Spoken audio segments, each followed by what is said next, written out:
Salut tout le monde, bienvenue sur la chaîne YouTube de Custom Rider. Aujourd'hui on se retrouve sur une courte vidéo méca. Bon, il n'y a pas de pratique, mais c'est pour faire un point sur ce qui a été fait récemment.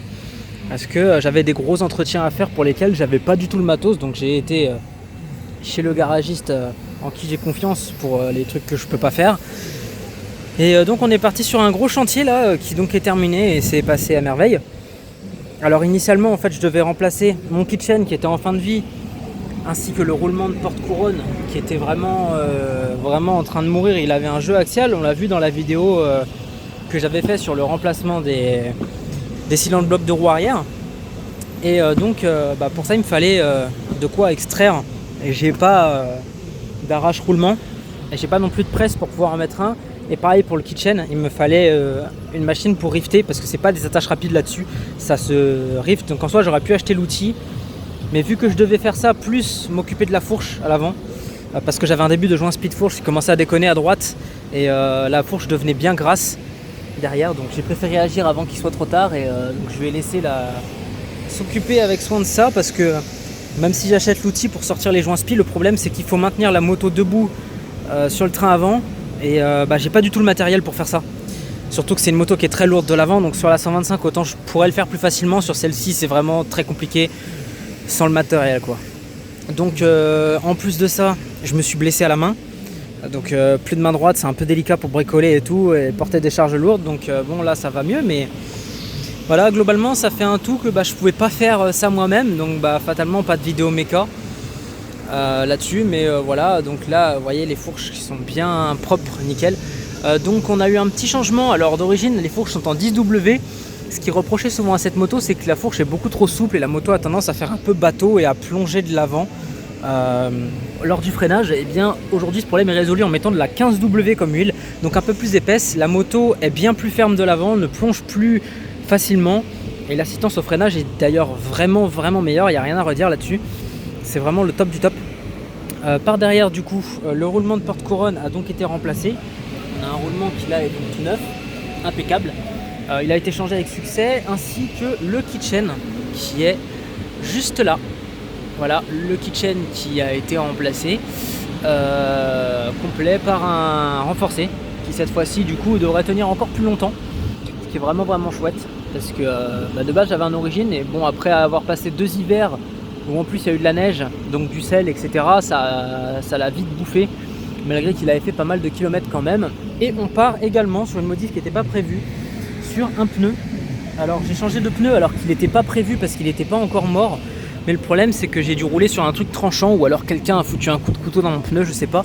Mais j'avais fait une vidéo dessus sur TikTok justement, où il y avait une énorme craquelure dans mon pneu, et trop dangereux pour rouler dans des conditions pareilles. J'ai préféré le remplacer en me disant on n'est jamais trop sûr, si le pneu finit par s'abîmer encore plus, voire même éclater ou quoi, j'ai même pas envie de me retrouver crevé au bord d'une route quoi.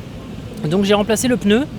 Et j'ai tenté un petit truc, c'est-à-dire qu'à l'arrière, à l'origine, on est en 130 par 70, voilà, et on est passé, si vous regardez bien, sur du 140 par 70. Alors cette monte, elle se met très bien. Alors par contre, le kitchen passe pas très loin de la roue du coup, mais en soi, techniquement, du 150 aurait peut-être été jouable, mais d'après ce que j'avais convenu avec le mécanicien, en 140 ça passe, il n'y a pas de souci, parce que c'est un peu plus grand. Après tout, sur la 125 je suis passé de 110 à 120 à l'arrière, et en fait il m'a dit que effectivement ça paraît assez logique. Si je mets du 150, la jante n'étant pas assez grosse, ça risque de trop pincer le pneu et de pas être très efficace, et justement de faire un peu l'effet inverse. Et là, pour avoir testé, pour être honnête, en 140 je suis très à l'aise avec, du coup, puisque le pneu avant aussi est très récent. Et en 140 je suis vraiment très à l'aise avec. La moto a une bien meilleure assise dans les courbes. Niveau tenue de route, c'est vraiment impeccable, il n'y a rien à dire. J'ai roulé même pas 200 km, j'ai déjà commencé à attaquer pas mal sur les flancs, comme on peut voir. Mais j'ai pas encore eu l'occasion d'aller vraiment dans des bonnes courbes pour pousser. J'ai fait que des trajets simples et des trajets boulot. Donc ouais, par la suite, ça risque d'être très amusant. Il y a de quoi vraiment s'amuser avec ça, je pense. Et donc voilà pour les modifications qui ont été apportées, qui étaient vraiment nécessaires. Et donc là je pars sur cet été une moto qui est vraiment nickel, il n'y a vraiment rien à faire pour le moment. La suite des événements pour cette moto, donc ce sera le débridage, j'espère, d'ici cet été. Donc étant donné les délais par rapport aux arrivées des permis, je pense que mon permis A devrait arriver d'ici le mois d'août. Donc j'espère, parce que j'ai prévu un rendez-vous le 2 septembre et ça me ferait chier de le décaler. Donc au mois de septembre, elle est débridée, enfin. Et ce sera à peu près toutes les dépenses jusque là, parce qu'ensuite il faudra que je m'occupe de ma voiture qui doit passer le contrôle tech. Donc j'ai des trucs à faire dessus. Et à part ça, eh bien, je vais m'attaquer au système de freinage, vu que j'ai rénové les étriers à avant. D'ailleurs, il y a une magnifique 205. Je crois bien que c'est une GTI. Je suis pas sûr, mais en tout cas, elle est magnifique. Et un petit dédicace à Nelson, du coup, LCRFR, qui adore les 205.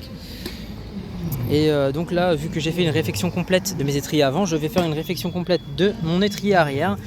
Et en plus de ça, je vais remplacer toutes les durites de frein de la moto, donc tout purgé, par des durites qui seront des durites aviation, parce que le durite à l'avant commence à fatiguer et la course, malgré que ça freine bien, est trop grande à mon goût.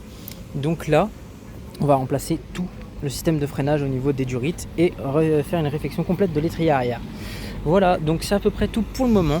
On se retrouvera, j'espère, pour des bons épisodes fort bientôt pour la suite.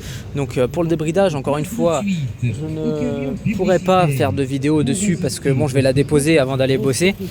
Et bon, bah voilà, c'est un débridage. Ils vont juste démonter les carbus, changer les pipes d'admission, les gicleurs et peut-être, je sais plus ce qu'il y a.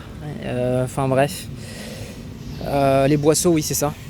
Je change les boisseaux. Et voilà. Après, cet hiver, je vous ferai un épisode complet effectivement sur les freins, où là, ça va être très intéressant.